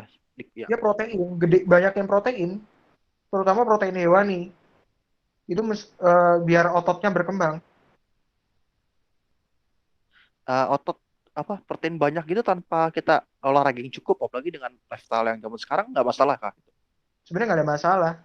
Asal setiap hari kita aktif kan. Maksudnya kerja, Ya maksudnya tetap aktif beraktivitas, ya depan aktif. komputer gitu. Ya nggak masalah. Maksudnya kita tetap melakukan aktivitas gitu. Kalau gue sendiri, walaupun jadi admin juga sering ini kok, jalan-jalan kok di pabrik, fotokopi apa segala macam, angkat-angkat, tetap Oke. tetap ngelakuin. Itu baik kok, gak ada masalah. Proteinnya yang ditambah. Kalau mau minum kayak itu loh, protein shake-nya buat para atlet tuh loh. Cuma minumnya jangan banyak-banyak, karena kamu nggak fitness ya, minumnya jangan banyak-banyak. Itu bentuk otot itu. Bantu ngurangin buncitnya juga ya. Berarti Kalau buncit itu kan karena deposit lemak, asupannya ya. ya kan? Asupan lemaknya terlalu berlebih. Supaya lemaknya tuh berubah jadi protein, ya biasanya memang harus fitness. Jadi menstimulasi supaya deposit cadangan energinya dia bukan di perut, tapi di otot. Gitu. Cadangan lemaknya bukan di lemak visceral perut, tapi di otot yang gue bilang jadi glikogen. Oke, jadi gini, apa ya? Intinya kalau untuk ngurangin buncit yang udah terbentuk itu lebih ke aktivitas daripada ya sama, tetap sih ngurangin asupan gitu kan. Iya. Tapi kalau tanpa aktivitas sendiri karena udah namanya deposit ya udah nggak keluar juga kan. Tetap. Ya asal kita menggantinya dengan banyak protein. Oke, protein. Protein dan mengurangi makan dan menambah porsi protein dan sayur itu bagus. Oke. Yang lain ada ini gak? Bentar, aku baru tahu malah. Gimana tadi yang laki-laki itu, yang perempuan itu kalau gendut ke samping gitu. Kalau cowok gendutnya ke depan gitu. Ya kurang lebih begitu. Oh alah, dan semakin semakin buncit dia, semakin besar pula resiko penyakit organ dalam. Betul. Walah. Oh ya bahaya. Ya iya dong. Makanya mumpung masih muda, mumpung masih di bawah 30 masih bisa dirubah. Kalau lu udah di atas 30, udah ini lagi udah susah ngerubahnya. Karena biasanya orang di atas 30 tahun tuh pola hidupnya udah kebentuk. Nggak bisa berubah. Mumpung masih mahasiswa, mumpung masih di awal kerja, udahlah badan lu dijaga baik-baik. Penyakit di usia 50 tuh mulainya umur 20. Karena lu banyak minum, banyak rokok, apalagi alkohol. Alkohol tuh cepet banget. Alkohol kan pada dasarnya gula. Cuma bentuk lain dari gula doang, sama sebenarnya. Ya kan? Alkohol untuk have fun oke lah, untuk pesta oke lah. Tapi kalau untuk jadi kebiasaan, no no no no. No no no. Itu nggak ada minum minum minum begitu nggak ada bedanya minum air gula. Kalau mau mungkin seminggu sekali gitu ya. Nah, kalau gue sih mengatakan wine setiap hari juga boleh. Karena wine itu kan alkohol kompleks, beda sama Oh, vodka, tequila itu kan sulingan ya. Kalau wine itu alkohol kompleks hasil fermentasi yang kompleks ya. Yang di situ tuh nggak cuma alkohol doang, banyak ada aduh namanya apa tuh kalau anggur tuh. Pokoknya hasil degradasinya buah-buahan. Jadi minum sehari segelas nggak ada masalah buat gue. Oke-oke aja selama lu ada dananya ya. Dan bukan anggur merah, bukan anggur merah OT. Kalau mau beli anggur yang bagus, anggur yang premium. Karena anggur merahnya OT itu ada tambahan gula, ada tambahan pewarna sama perasa. Jadinya kayak soft drink. Termasuk gula yang dipakai buat kebaktian. Anggur yang pakai buat kebaktian tuh itu anggur apa anggur sih? anggur jadi-jadian itu. Itu mendingan grape juice aja sekalian jus anggur ketimbang ngomong bahwa itu anggur alkohol. Enggak lah. Lagi pula alkohol di dalam anggur tuh nggak akan lebih dari 15%. Karena mati semua apa namanya yeastnya, raginya mati kalau di atas 15%.